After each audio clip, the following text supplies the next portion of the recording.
Mr. Basu, the Communist Party of India is orthodox pro-Moscow. Is your Communist Party of India Marxist pro-Peking? Ours is not pro-Peking or pro-Moscow. It is an independent party which takes its own decisions. Your party is now against Mrs. Gandhi and her ruling Congress, whereas the Communist Party of India supports her. Why are you against her? Mrs. Indira Gandhi represents the capitalist class as much as her opponents do, the other Congress. But we have been supporting Mrs. Gandhi on certain specific issues, if those help the people. But unfortunately, at the moment, she is pursuing policies with regard to West Bengal, Kerala, and so on, where we have to oppose her. Her detractors say that she's pro-communist. How do you feel? Well, I don't see how a representative of the capitalist class can be pro-communist. We hear a great deal about the Naxalites, the Maoist revolutionaries. Where do they stand as far as you are concerned on the left? I think that they are doing great damage to our country. They are not a force which has to be reckoned with yet, either in West Bengal or any other place. But their policies are entirely wrong, and I do not think that they will be accepted by the people of India.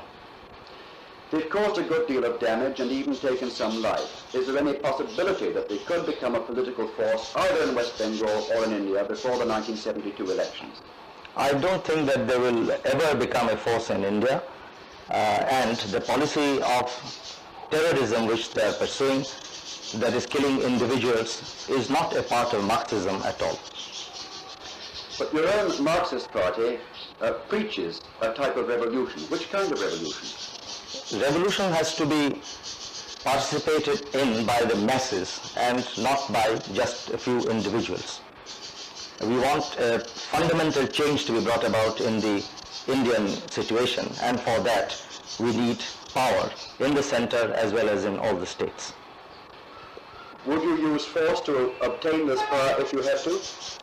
Well, we do not want to use force, but whether force will be used or not does not depend on ourselves alone, but on the ruling party as well.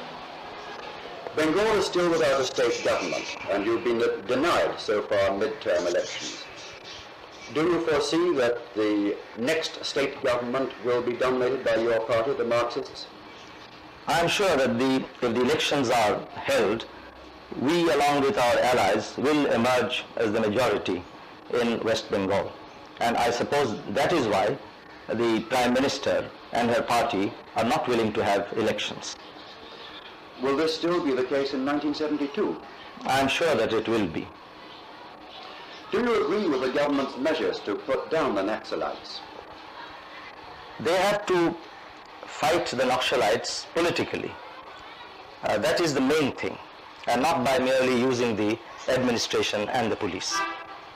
They've arrested a great many, have they not?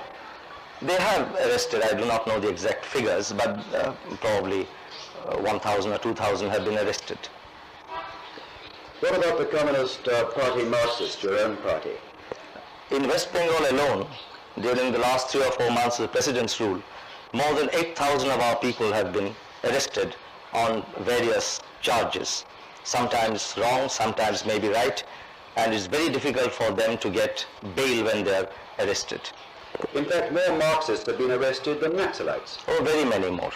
More than 8,500 of our people have been arrested.